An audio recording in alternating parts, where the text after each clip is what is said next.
Greetings, humans. It is Saturday, time for the Ask Me Anything live stream here at Football Diehards on the YouTube channel. Appreciate everyone coming. We'll give everyone a minute or two to get in before we bring in our guest, who is fantastic, as you probably already know, because many of you are here waiting. It is April. It's draft month, everybody. You'll be surprised to learn. You'll also be surprised to learn it's Saturday and the Yard guys are here. They'll be done in a minute. Relax, everybody. They just wait until like right at start time to get the closest part done. So I appreciate your patience there. I have none for them. I have no patience for them whatsoever. Their timing is not impeccable. All right, so we don't got a lot of news today because not a lot's been going on. But Joe Douglas, the GM of the Jets, did talk last night at a local event and made it clear that Aaron Rodgers will be a Jet. We're just all going to have to cool ours and wait for that to happen. It'll happen soon enough.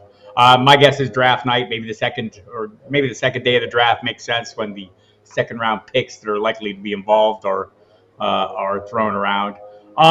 So we'll just have to hang tight. Good morning, Dame. Good morning, everybody. Hi, Benny. Thanks for coming. Everyone's doing good.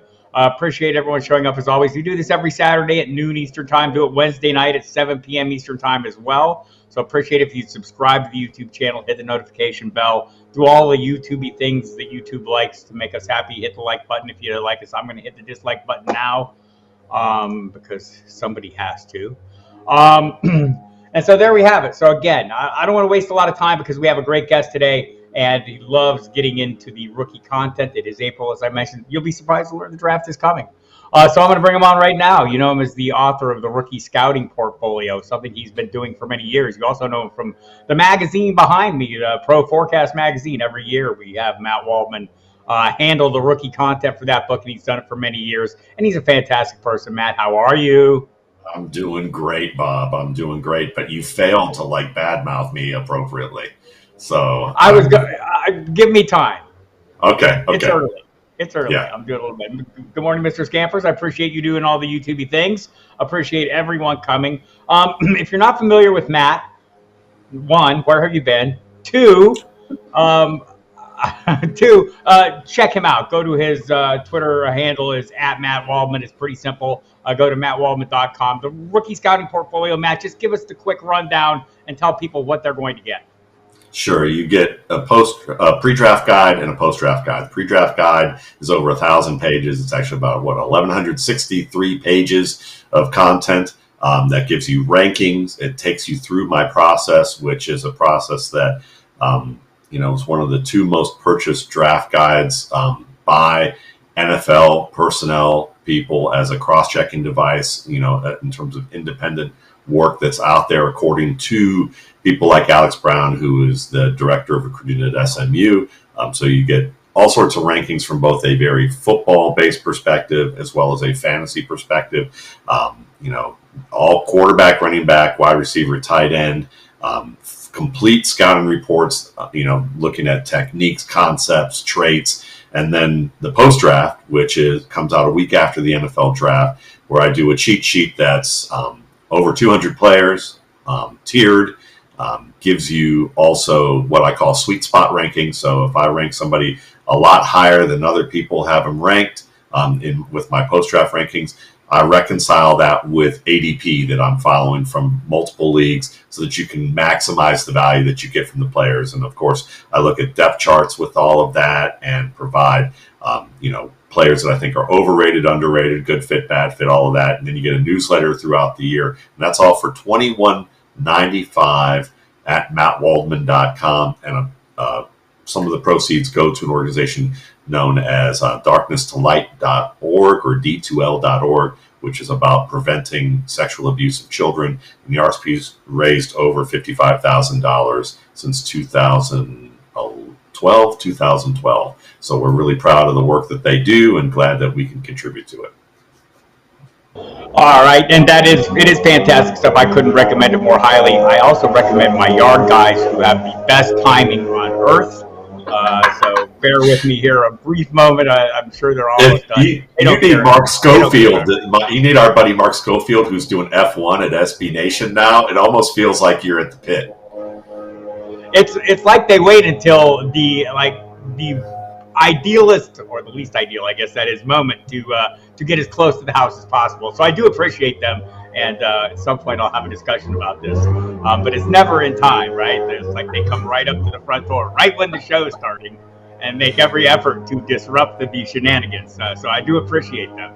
They do great work. So we got that going for us. So let's dive into the quarterbacks, Matt. And by the way, in case you missed it, my recommendations on the rookie scouting portfolio. If you're like me and you're sitting here paying attention to the NFL all season long, and like I'm not out there watching college football, I'm watching NFL football. I play fantasy football NFL style. So when I get to January, February, I do not have this big base of knowledge on the rookies. I need to start gaining it. And Matt Waldman is one of the ways that the rookie scouting portfolio is the primary way I have to do that. Totally detailed knowledge. He mentioned 1,163 pages. I have now seen all of them, and they're all fantastic. So let's get into the quarterbacks, Matt. I think everyone has a similar top three, and whatever order you have, it's. I think that's the teams are going to determine this, right? The teams that are drafting are going to determine this. But I think the widespread perception is C.J. Stroud, Bryce Young, and Anthony Richardson. I want to focus on Anthony Richardson though, because I think people. He's the one that he's the shiny object right now. He's the one that seems to have all the attention and maybe has the most upside. Yeah, I would agree. He definitely has the most upside. And it's not just because of the physicality of his game. People were going to, if you look up Anthony Richardson on YouTube, you're going to find an 80-yard run or a 75-yard run against LSU where he basically zigzags across the field and he looks like Marshawn Lynch, but a little faster, a little bigger, maybe even a little bit stronger. And you're thinking, okay, he's a running quarterback and he can't throw the ball. Then you're going to look at his accuracy percentage and you're going to see that as well and think that, oh, he's not much of a thrower. This is Malik Willis. Well, there couldn't be a bigger difference between him and Malik Willis. So if you're hearing Malik Willis comparisons, then you need to watch a little bit more with his game. And one of the things that I'll show you, at least through the RSP as well as through my RSP film rooms and YouTube, is that what Anthony Richardson does so well that separates him from a lot of guys that people think are just purely runners is that he really understands how to manipulate the middle of the field, which is the most difficult area of the field to really manipulate defenders. And he does it while moving well in the pocket. Even with my tracking, I've looked at, I chart games, I chart accuracy of players, and his accuracy is much better than his statistical completion percentage because of dropped passes. And I'm not talking passes that they bounced off fingertips that you shouldn't really count as a catchable pass. I'm talking legitimate catchable passes.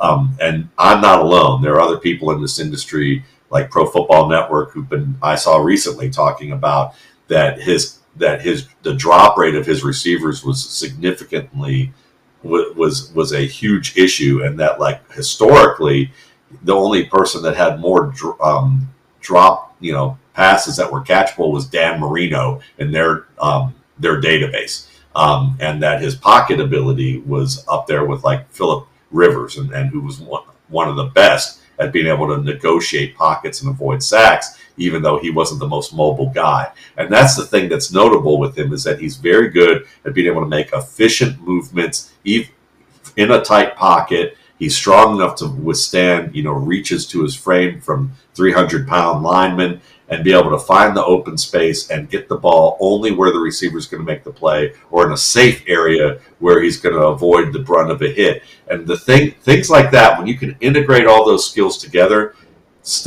make him stand apart from a lot of players who may have been in a better offense, may have better stats because their receivers caught more of their passes or had more years of work, so they recognize concepts. But Richardson is one where the things that he's learned are hard to teach. The things that that he doesn't know yet really come from just more experience of having more reps on the field to recognize certain disguises of coverage or to understand where his checkdowns will be and be on the same page with his receivers in ways that, again, they're more issues of just not being familiar with the environment and players because he only started 1 year. And while people go ahead. No, finish your thought. Okay. So though people like the safe picks of players who They can look at Bill Parcells. He's had at least 60, threw for at least 60%, started X amount of years, did all these things. That keeps you from making big mistakes, but it also prevents you from getting players who are exceptional. And Richardson is a guy who has a really great chance when you add in those ability to make those big runs, like against a team like LSU. What he does as a thrower is what's really going to make him stand out. So he's visiting all the teams you would expect him to visit to, the top pick teams. He's also going to talk to the Raiders and I believe the Lions, a handful of teams. What is the best fit right now in your estimation, regardless of who you think is going to take him? What's the best fit for Anthony Richardson? I think the Seahawks would be a wonderful fit for him, and part of that is that when you look at the weapons that Seattle has, he's going to be able to work with players that he can make the back shoulder throws to that are kind of the easier downfield throws. He has the highest percentage of throws over 10 yards of the prospects. I mean, he's used to throwing down the field, and he's got two weapons there that he can access there. They've got the makings of a good ground game that's only going to help Kenneth Walker because defenses are going to have to focus a box defender on him. So you're going to have a nice balance between run and pass. And I think that, he's a good enough pocket player and a more efficient mover than Russell Wilson is, that it's not going to feel like that they're doing Russell Wilson all over again. In fact, I think that and with Geno Smith, if they keep, Geno long term a little bit, it gives them a year he can have a year where they can give him intermittent playing time. And I think that's the best way for guys to learn. I mean, think of Patrick Mahomes behind Alex Smith, or you think of some of the other players who got to, at least had a year before they had to be the starter. And I think that would be an awesome fit for him. I kind of like Tennessee too, to be honest, even though I'm a little worried about the conservative aspect of having a defensive coach and how they go. But having Derrick Henry using the play action game, having a big target, in Burks, I think that there's some opportunity there, but they would need to add more weapons for it to be the best possible fit. Which is a nice way of saying the Malik Willis experiment is over. I'll leave it at that. Let's go to the other top quarterbacks. So C.J. Stroud seems to be a guy that people are projecting to the Panthers an awful lot, maybe just based on the comments of their quarterbacks coach, Josh McCown, who said, "Come on down, we'll play some hoops." We'll see how that plays out. They do have the first overall pick. Stroud, what does he do well, and would he be a good fit in Carolina? And if not, where else would you like to see him? Yeah, he'd be a fantastic fit in Carolina, and he's probably the safest quarterback in this class because you're looking at a player who really understands, he has good footwork, he has good fundamentals, that when you enter the NFL and your head's swimming with all of the, all the adjustments of more complex defenses, better coverage disguises, better athletes, and a much more voluminous playbook. When you have to think about playing because of all those adjustments, when your fundamentals aren't completely there, they're the first things to break down. So the fact that Stroud has strong fundamentals means that he's going to be able to transition a little bit faster than most of the quarterback prospects in this class that have some things lacking fundamental-wise. So when you look at Carolina, they're building that offensive line. Yeah, they got rid of DJ Moore, but I think that they still have enough of a receiving core that with what Stroud does well, he's going to follow the playbook well. He doesn't make many mistakes. He moves well in the pocket. He may not be as much of a playmaker like Young or Richardson in terms of really creating well off structure. He showed a little bit of that against Georgia in the national championship game. He showed it in other places, but he tends to shy away from, say, the big time, highly athletic, big time arm throws that you would see from top quarterbacks. He tends to take the safer route. But, think of Kirk Cousins. If he can be on par with Kirk Cousins, you have a competitive team if you build a strong team around him. I think he's that type of player that, he has fewer weaknesses, and the ones that he has are things that are more inconsistencies than glaring flaws. Bryce The Young, Raiders would be a go good ahead. fit for him too, to be honest. That's another one. Just because Josh McCown is not much of a quarterback developer, even though people will associate with him Tom Brady. He's a very demanding human being who, and I'm being nice when I say that, he's run off quarterbacks that he had who could have been good when he was in Denver. He is an abrasive individual in terms of how he coaches. And I'm not saying that to be mean about him. I'm just saying that's just how he works. And that can rub people the wrong way. And with a guy like Stroud, who is fundamentally sound, he could take on that system and have some success. And probably that would minimize, the Josh McDaniels element to all of this. All right. So, and by the way, I know that Richardson is also Raiders are on the list of teams that Richardson is visiting. So they're obviously looking at these quarterbacks. Bryce Young, the obvious knock is his size. Is how big of an issue is that to you?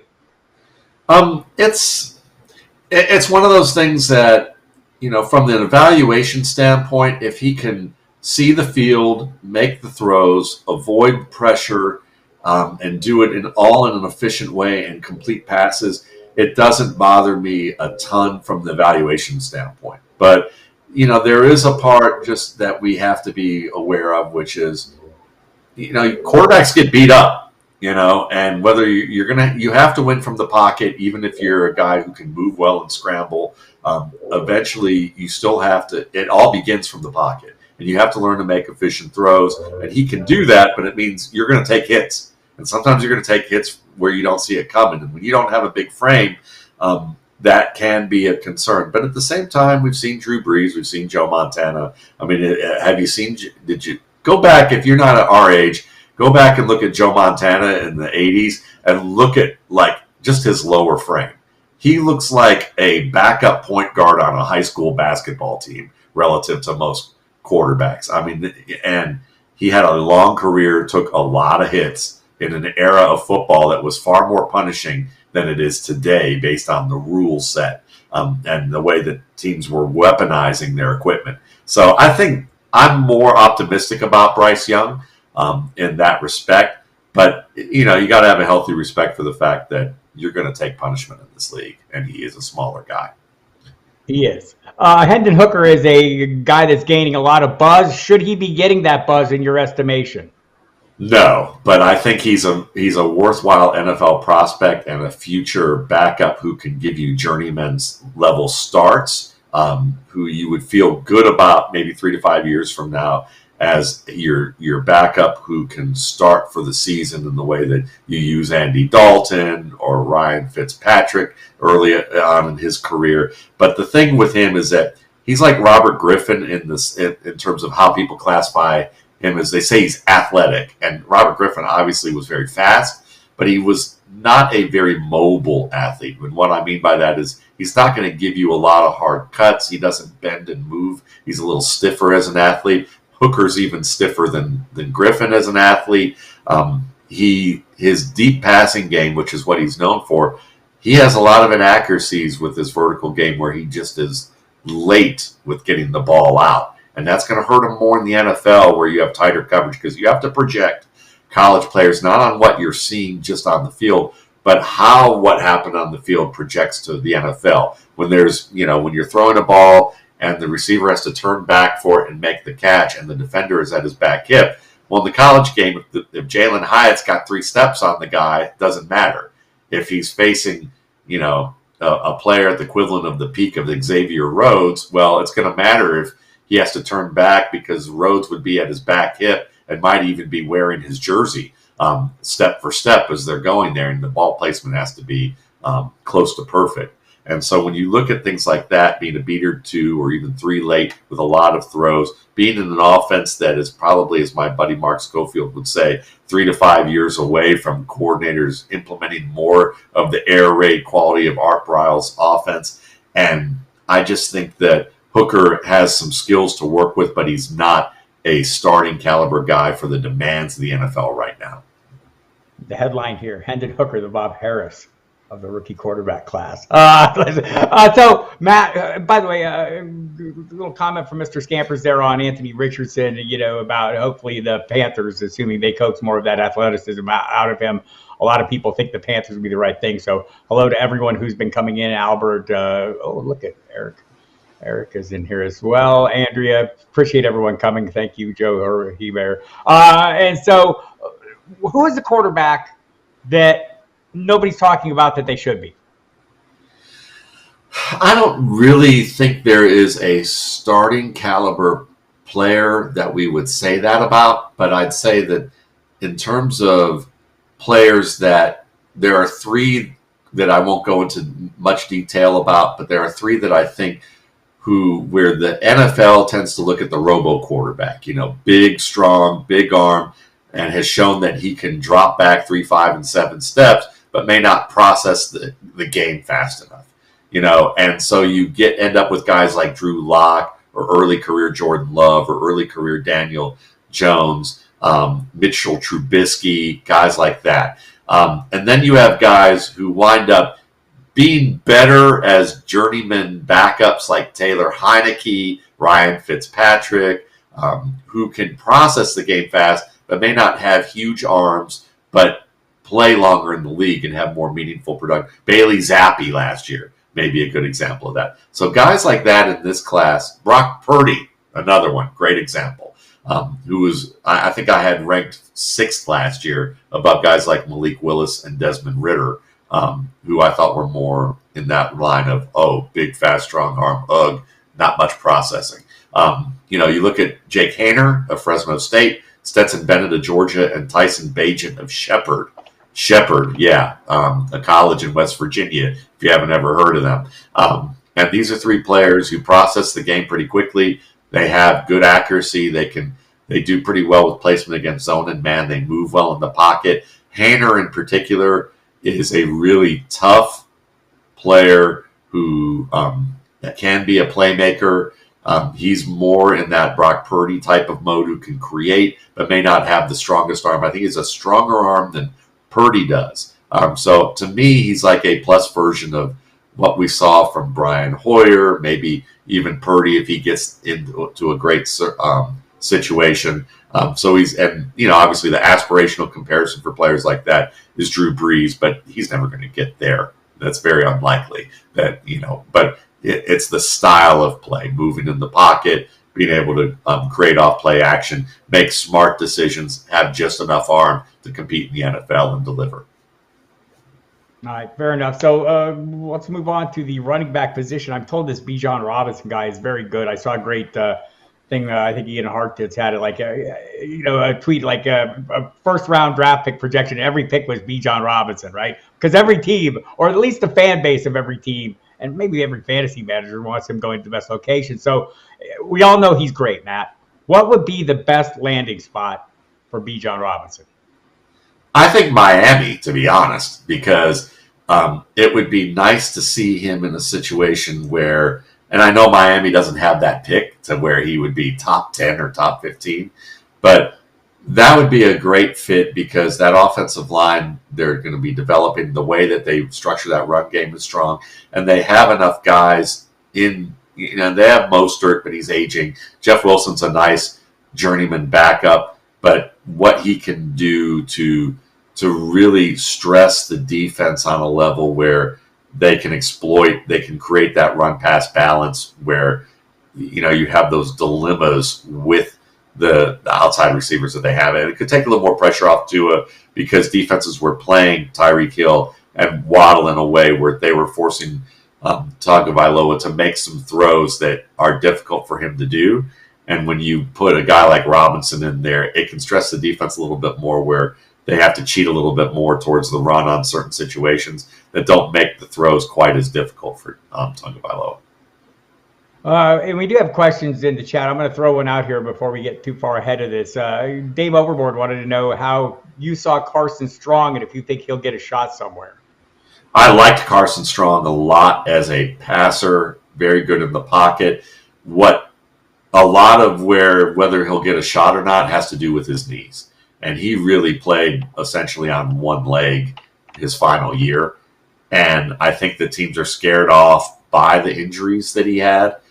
Those were difficult. There's also some talk that just as a personality, he was not a great personality for what teams are looking for as a fit as a leader. Don't know whether that's true or not, but the biggest part about the evaluation process that we usually don't know when we're doing independent scouting is the off field. You can listen to people who are maybe scouts that who are in the league, and they tell you certain things.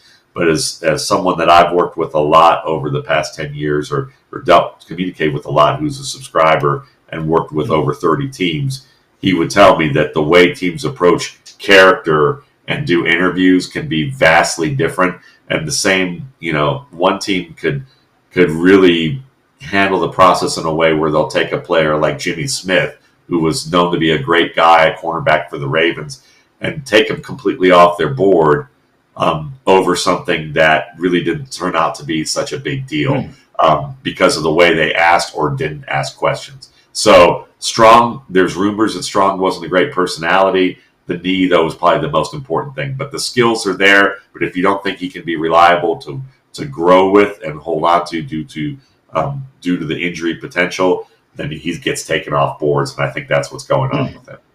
Yeah, he's hit the USFL circuit. I think once you're there, it's hard to move back up. But we'll find out. He was, I guess, did he sign? He signed with the Eagles as a free agent last year. So. Didn't stick there. So we'll see what happens with him. Again, if you have questions, go ahead and throw them in the chat. Really appreciate you all coming. I'm here with Matt Waldman. He writes the Rookie Scouting Portfolio, among many other things he does, and you all know him. Follow him on Twitter if you don't already, at Matt Waldman. Jahmyr Gibbs seems to be the clear-cut running back, too. One of the things I like about your work is you kind of can match the talents and skills to a scheme. Do tell, where would his ideal landing spot be, Mr. Jahmyr Gibbs? Yeah, I mean, I think with Gibbs, one of the things that's really fun about his game is you've got a strong receiver who should be able to get stronger as a route runner. You're going to hear a lot about his receiving game, but I would say that he wasn't even on the field. Jay Moyer, who does great work at Fantasy Astronauts, talks about how he wasn't really on the field with certain passing scenarios that you would have expected him to be to be a part of. But I think that if you take him in a spread offense, run a strong dose of gap plays, you would give Gibbs an environment where he can work between the tackles against lighter boxes. He could serve as the team's kind of leak or check down option. An offense with 2 to 3 versatile tight ends that could provide kind of a multiple look to the offense could be optimal for him, because he would then be able to earn opportunities in various spots on the field. And that would allow the defense to adjust pre-snap. So you think of New England being a multiple offense in that regard. That could make him a nice complement. They might not have to go with as strong of a committee of backs. The Arizona Cardinals, now that they have Trey McBride, Zach Ertz, and you can look at that and say they could do a little bit more with that, but that would require imagination from a coach in Cliff Kingsbury that probably isn't going to happen. But any team that, he is gone. That's true, right? So that happened while it's gone. There's hope. So if they want to go a little bit more multiple there, that could happen with the personnel that they have. Especially with you comparing with a guy like with Connor, who can catch the football, who you can kind of use them in lockstep.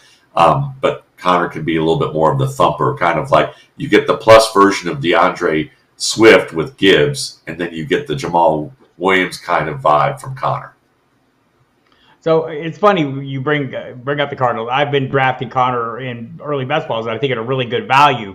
And I'm sitting here hoping that they're not thinking running back. And obviously, all these teams, as we're sitting here drafting now, if you're drafting before the draft, be mindful. Things are going to change. You're going to have to shift your strategies post-draft. That's why you'll have the post-draft RSP at your fingertips to understand these rookies. It's interesting to know how we project. I think, especially at the running back position, Matt, I think every fan sees a running back that will make their team better. And every fantasy manager says, no, I don't want any running backs there because I like the guy who's there. So all those things are going to be scrambled. There are running backs, I think, that, like I see Roshan Johnson getting a lot of buzz, right? Out there. A lot of people think that were it not for Bijan Robinson's teammate at Texas, that he would be a much higher profile play, and that maybe he's a really good fit for the NFL. Do you see it that way, or do you see it differently? I think I'd rather see him for who he is, because we could offer the corollary and say that if he played at Texas, he probably would have been solid. But people would say if you were going to rate him inside the top 7 to 10 running backs, you might say he was overrated at that point. And people would say, I'm not that excited about him. But when you get a glimpse of a player who's pretty good and has NFL caliber game, but he's hidden behind a superstar, it's easy to say he's underrated. So for me, I think of him in the realm of Darren McFadden at his best, which is, a zone running game type of, a gap style running game type of player, or behind an offensive line in Dallas where he could stop and ask for directions before hitting the hole, which he often did.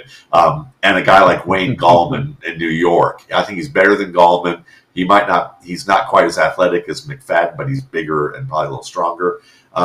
He was a former high school quarterback. So he's a true power back. He works well on a gap scheme. He's capable of breaking multiple tackles during carries. So I love that about his game. He makes difficult catches. I think he can become a reliable receiving back if he can just stop clap attacking balls, which is just a really difficult technique to be consistent with. And I think he can be a potential mismatch against man coverage. I think he could become a second contract starter, but it's more likely he's going to be that situational committee back near the goal line as a change of pace, someone who can become a very good blocker. I think there's some real skills there. Like if you want to do a 1-2 punch in Atlanta and as a cheap version to work with Tyler Algier, maybe you can get that with him. And, he's going to be a fan favorite. He'll be a good fantasy option on bye weeks, maybe for stretches as a starter.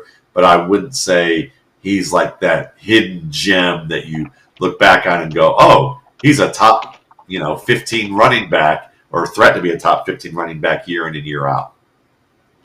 So basically, Latavius Murray. I think you've just relegated him. I like that too. That's a good one too. Right. Yeah, Latavius would work. Right. So I have a few questions in here along those lines. Joe Aber, which team's currently most qualified to develop a toolsy quarterback into a confident starter? And Matt Lim kind of followed that up with, Matt, you talk a fair amount. If players can improve in certain ways, they can unlock their ceiling or at least move up a tier. What is the best way for us as just as journeyman scouts out here to figure out if a player has that or lands in the right spot to unlock those abilities and which staffs? Is there an easy way to gauge this, or is it kind of a complex issue? It's kind of a tougher issue because coaches generally don't coach players on skills. They coach them to game plan and scheme, and they expect the players to work on this on their own. And the best example I can give isn't about a quarterback, but it's about a tight end. If you go to YouTube and look up Tony Gonzalez top 100 of all time, there's an interview with Chris Collinsworth and Bill Belichick where they ask him about how he developed, and he said, after year 2 in the league, I led the league in drops. Tony Gonzalez, think about that. Tony Gonzalez led the league in drops after year 2 in the league. And he said, I was depressed about it. I tried to read everything that I can to figure out what I need to do, and I developed my own training regimen. And I had coaches before and after practice. I enlisted them to just help me perform certain drills that I'd work on. And I did that every day, twice a day, in addition to what I did outside of the facility, and had that program for years and continued to stick with it to get better.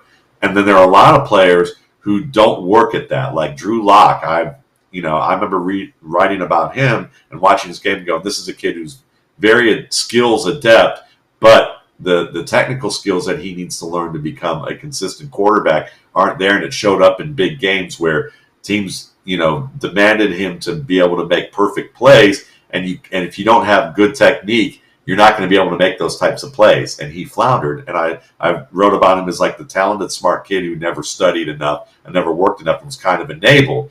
And sure enough, Cecil Lammey at Football Guys, worker at Football Guys, covers the Denver Broncos every day as part of his full-time gig.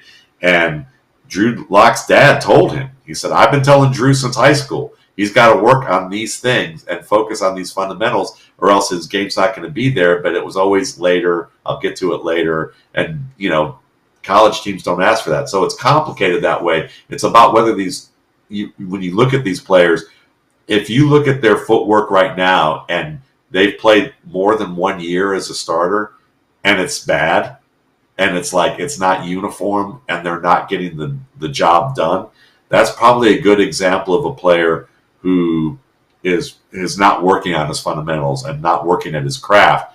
And if they have wild technique flaws that are just like significant, that's inhibiting their game, and they haven't worked towards addressing them, it's unlikely that they're going to do that at the NFL through coaches. And that means that they're going to have to do it, and they're going to have to do it outside of the coaching staff, and some of these things may be too ingrained for them to be able to get better at. So to me, it's important that if the guy processes the game fast, then that's good. And that means like from the moment they see that a receiver should be breaking open, that they let the ball go, that's a good sign. If they're 1 to 2 beats late on every throw and they have technical issues, those are guys I want to stay away from. And a good example of that is Will Levis. He has a quarterback coach who's had a number of years, Rich Scangarello, in the NFL. Now, they're a series of 1-year gigs, which usually means that you either don't play well with others, or you don't work, don't do a great work with that. And if you've had a quarterback coach and you're still doing the things that Will Levis is doing, and you have a slow processor, that's hard for me to give a guy a passing grade. Will Levis, definitely all airport team, though, right? Oh yeah, I mean, he and Brady Quinn. If you bookended them, they could be good bouncers at your favorite club. Maybe, I don't know. You might want bigger guys, more offensive lineman types, but the muscles would look good, I guess. Mr. Scampers, I'm going to take this question. Fish question, Flounder Orange Ruffy. I don't even know how this is a question. It's like Orange Ruffy, and it's not even close. Come on, Scampers. I think you would know this already. I'm all right. With that. So, no, Flounder at sushi is pretty good, though. Yeah, I guess so. More in line with the Orange Ruffy, though. So let's move. So I want to get, before we get to the wide receivers, I think it's a shallow pool at wide receiver, although, I mean, a lot of players talk about. I want to hear about a running back that is not getting the attention that you think they deserve, and why that is and where they might land. Okay. Well, let's see. A guy who's probably not getting that attention, I'll say Tyon Evans out of Louisville, Tennessee back. He started Hutchinson College, played at Tennessee for a year, finished up at Louisville. It's 5'9", 225. Really great dimensions for a back. 4.52 speed, which is more than good enough for a back of his dimensions and what he does. Good mover, promising blocker, decent hands that can get better in terms of his routes. I think he breaks tackles well. He has, I think he has good vision. He can run both gap and zone. And he's the type of player that will probably be available in the 5th or 6th round. He might even go undrafted. And he's the type, if he goes undrafted, he's that type of player that'll get to choose where he wants to go. And I think he'll wind up being a number 2 or number 3 back this year and getting a chance to contribute by early next year. And that is interesting. Some of these guys that are going late would love to not go at all. They would like their choice of teams and landing spots, and maybe that works out for the best. So I guess, in general, the wide receiver core class, I've kind of called it shallow. Is that true? And I mean, it seems like it's a one-man class almost, at least in the high end, and the high end isn't as high end. Jackson Smith and Jigba is the guy everyone's talking about. What is there beyond that?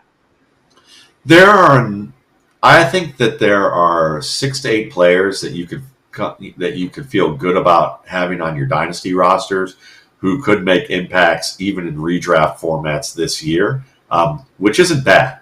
There's also another 8 players behind that tier, in that second tier for me, who half of them could wind up better than the guys in the first tier, but the way you're making the conclusion, Bob, is probably the smart way, which is to say there's too many ifs for me to call this a good class. But on one end of the spectrum is the if all of them perform to the level that they're capable of, this could be one of the strongest classes we've seen that nobody saw coming. But I don't think that's going to happen either. Okay, so there's a lot of landmines with these guys, but guys that I think that could survive the landmines in that second tier, and I'll go back to the first tier. One of those guys is Jonathan Mingo of Ole Miss. He's a big, strong receiver who played a lot of kind of on the wing. If you remember who Dontario Drummond was, he was with Dallas and just kind of hanging on the back of their roster. Last year, he kind of had that role for a while, but Mingo can do a lot more. To me, he's more of a mix between, Mohamed Sanu, AJ Brown, and Anquan Bolden in the sense that he's physical after the catch. He can get separation. He catches the ball well. He just didn't have a lot of usage in a way that you would make it an easy pick as an early receiver. Another one like that we can look at.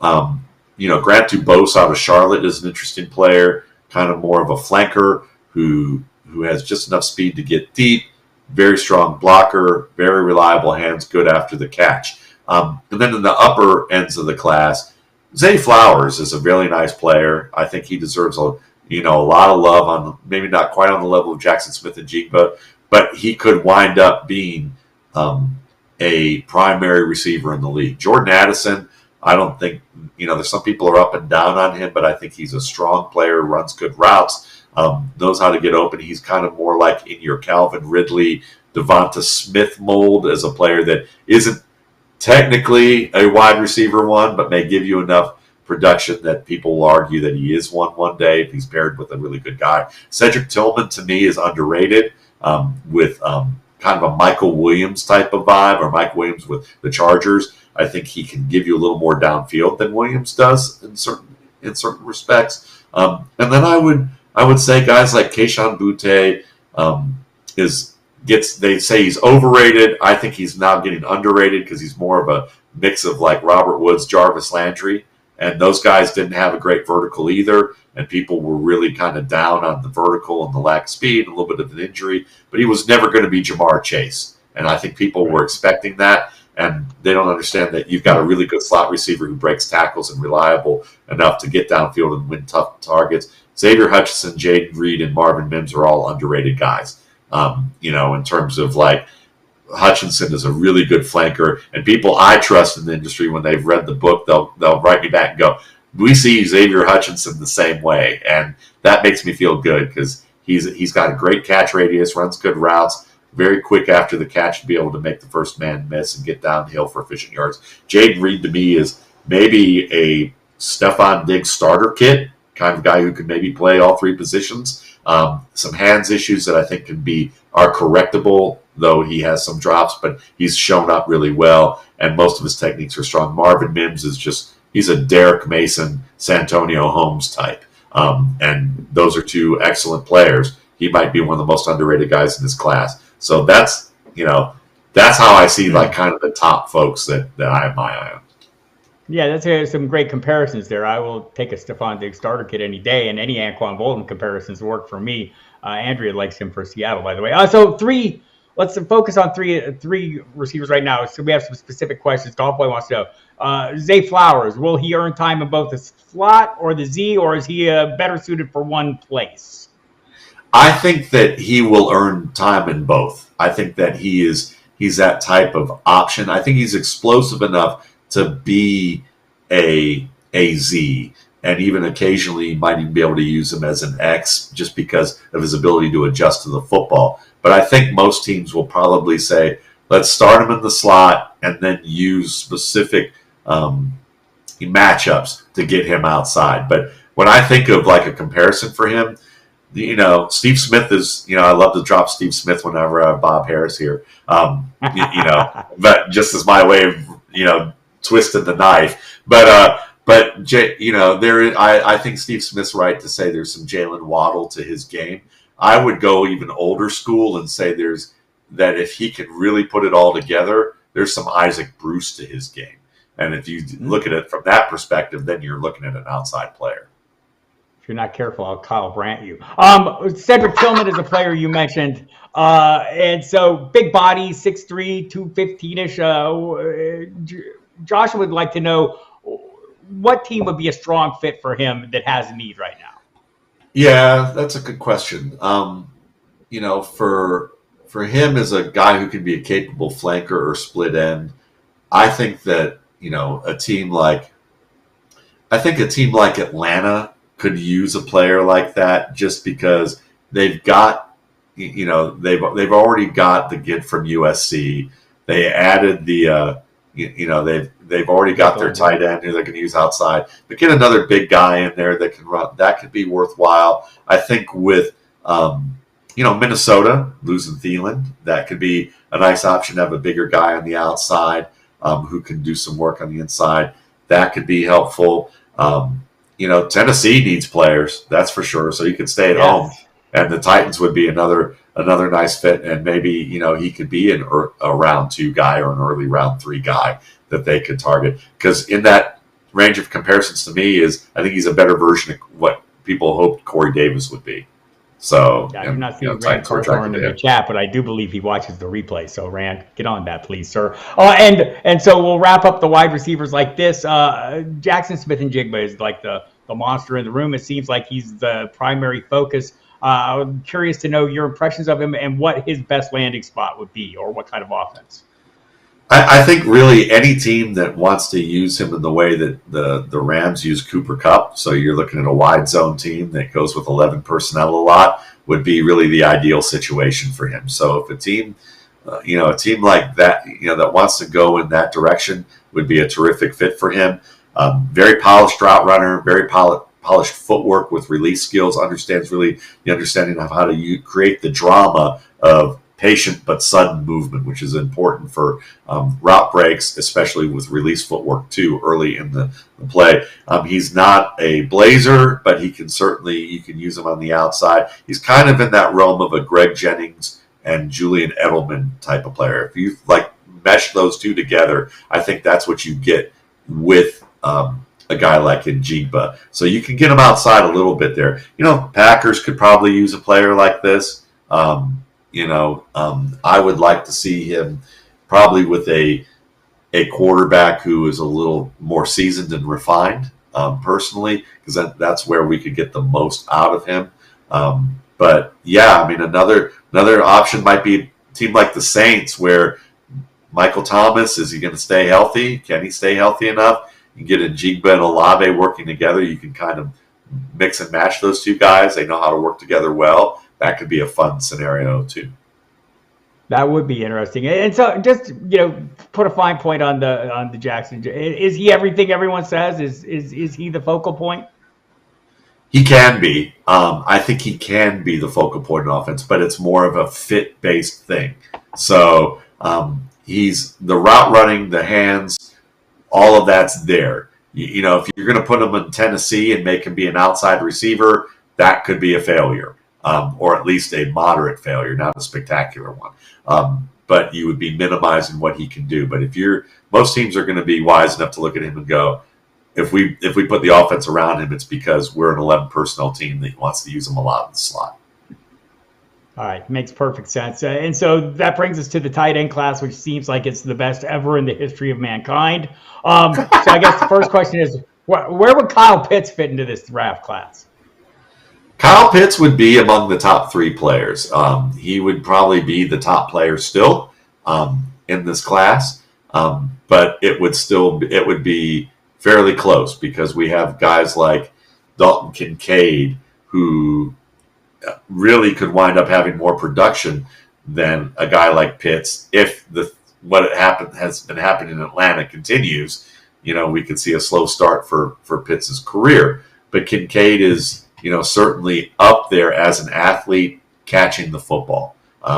He may not be as athletic metric-wise, but he can get down the field. He makes the first man miss, often the second man miss, even the third man on a good, often, fairly often, and he breaks tackles.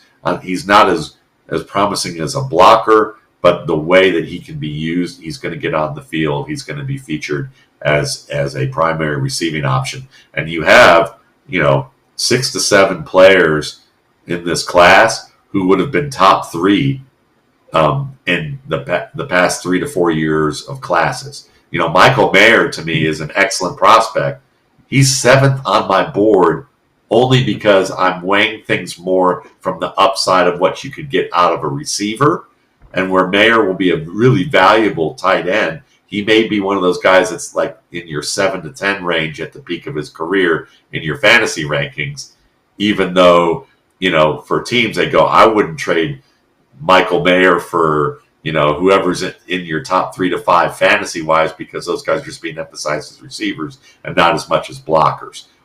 So Mayer kind of gets dropped a little bit more as a result of that, whereas a guy like Sam Laporta isn't much of a blocker, but he should be featured as a receiver a lot. Michael Mayer in particular, then, since you bring it up, it seems like there are certain offenses that make better use of those blocking tight ends, the San Francisco style offense. Miami with Durham Smythe, and that's about it at the position, seems like a good landing spot. With his skill set, and I don't want to project him into a George Kittle. I think George Kittle probably a unique character, but would his skill set dovetail with that offense? It would dovetail quite nicely, but it just wouldn't be. He just wouldn't be as big of a threat after the catch. He's more of a guy who, getting open in zones, and you can throw him open there. If you're going to match him up man to man, it's going to be around the goal line or in the red zone.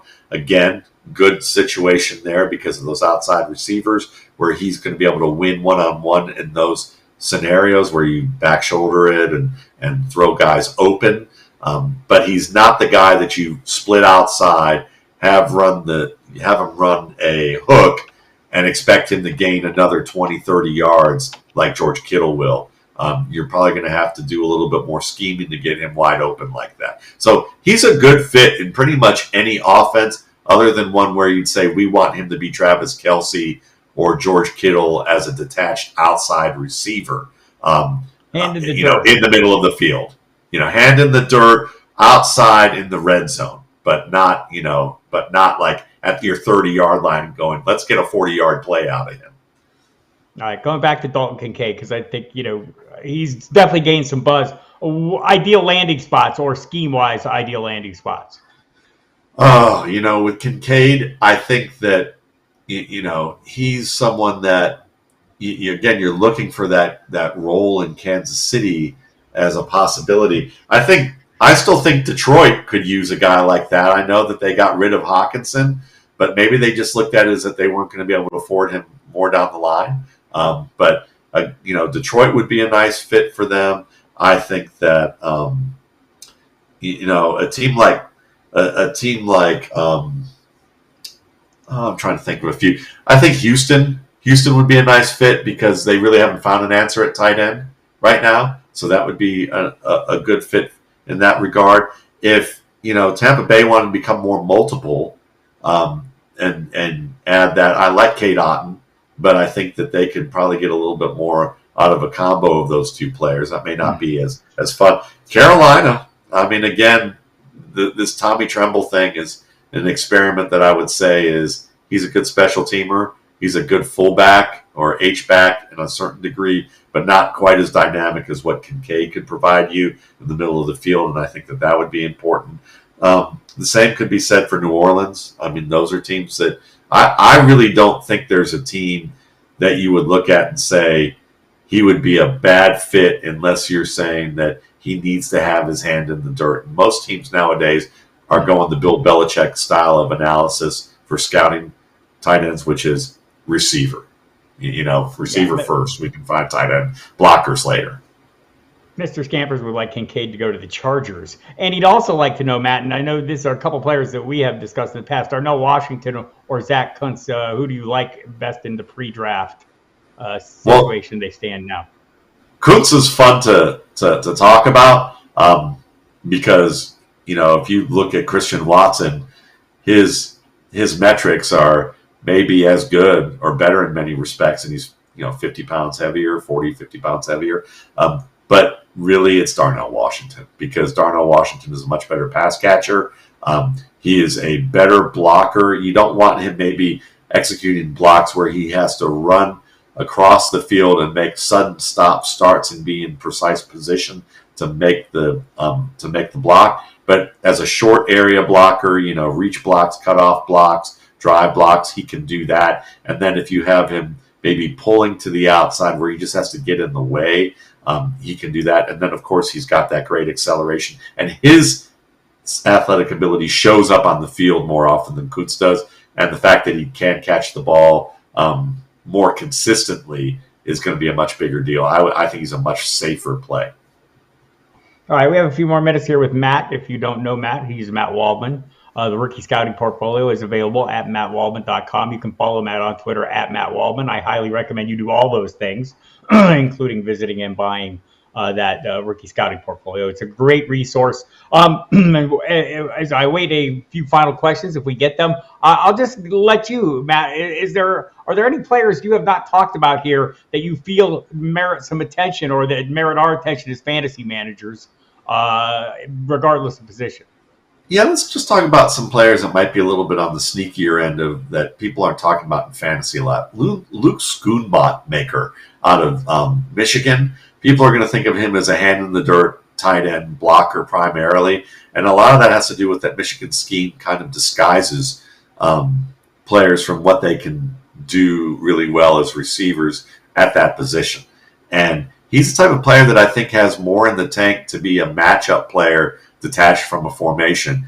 And like, to me, if he got to Miami, that could be a real boon for him because he can block in line, but he might be the closest thing to the Kittle Gronkowski unicorn that people aren't really talking about, but it's a bit of a projection at this point. I think also in terms of, I think Michael Wilson's interesting in the Stanford wide receiver who, if he can fix his hands, and he's working at that craft, you can see he's really working at it, but he's inconsistent as a pass catcher. Even so, I think he's the best route runner in the class. And if you look at his metrics, his dimensions, and his style of play as a route runner, he reminds me a lot of New Orleans Michael Thomas. Also had a similar foot injury, which is kind of why you don't hear a lot about him. But I think he is a really compelling player. Zach Evans, I've talked about a fair bit on other shows, running back out of TCU, very refined runner, someone who I think people look at his Ole Miss games, and that's all they've seen, and he was used in a less multi-dimensional manner. He was kind of pigeonholed because they had a guy in Quinshon Judkins who was a good inside runner, and so you didn't really get a guy who got to show everything that he did at TCU.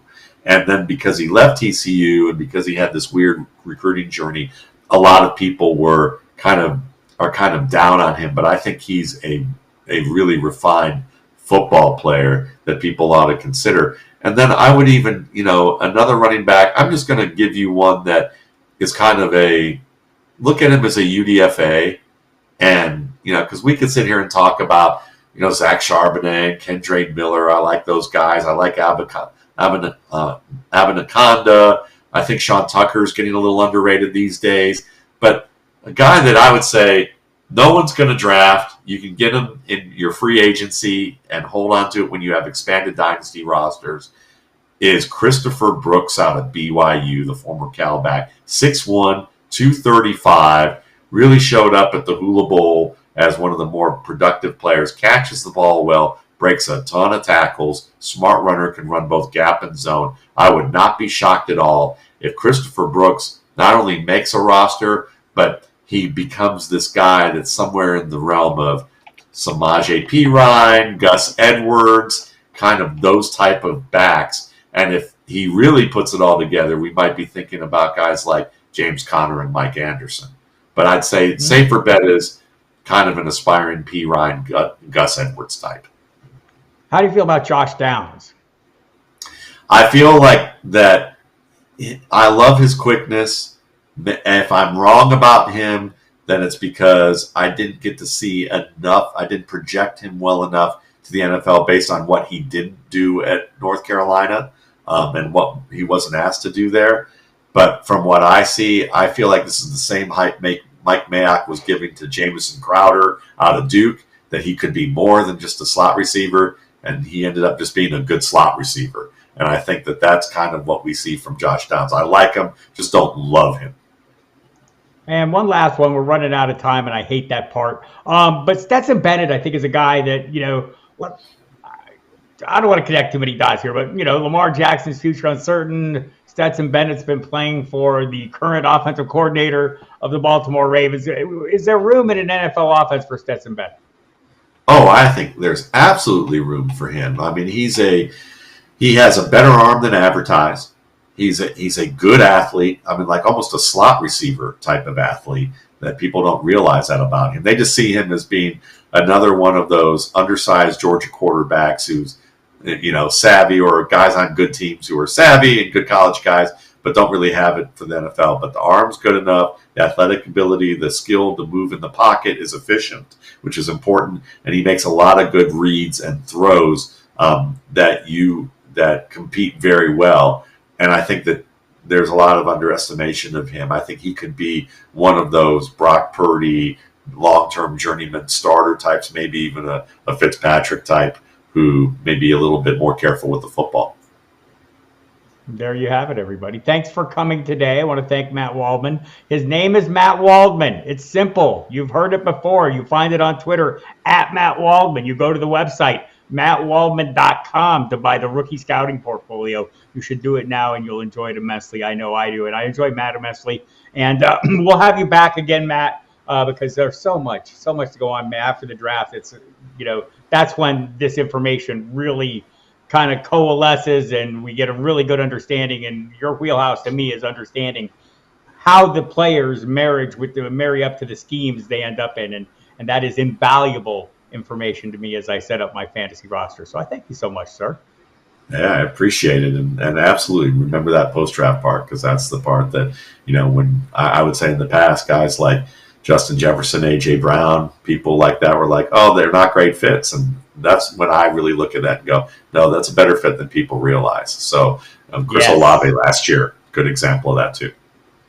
Yeah, plenty of examples of that over the course of time. Matt Waldman's track record is fantastic. So is Matt Waldman. And so am I. I'm Bob Harris.